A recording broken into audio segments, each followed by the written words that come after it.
Welcome back, my friends. Has anyone ever come up to you and asked, what's your name? Basically, they're asking, who are you? And we, of course, respond by giving our name. And sometimes we ask them what their name is. I know in studying a foreign language, some of the first things, or probably the first thing they teach you is that, what is your name?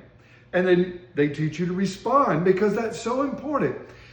To introduce yourself and for people to introduce themselves to you. But does that really tell them who you are? Just giving them your name? Because it does not really say who you are.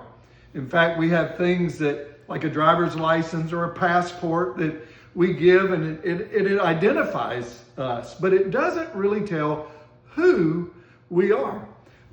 In fact, we've been talking about the fruit of the Spirit. Now, the fruit of the Spirit actually flowing from our life tells who we are. The name only identifies us, but it doesn't give the real examination of who we really are. The fruit of the Spirit is the character that we portray to the world, to those around us, to our family. It's our character, and it's a process, as we've been talking about. But I think it's important for us to look within ourselves and ask ourselves, who am I? And a number of years ago, I wrote a song. It said, Lord, help me see the real me in me, that I might know who I am. I think it's important that we know who we are. They have oftentimes the doctors or the internet or whatever will tell you how you can examine yourself for certain diseases or certain issues that you may have.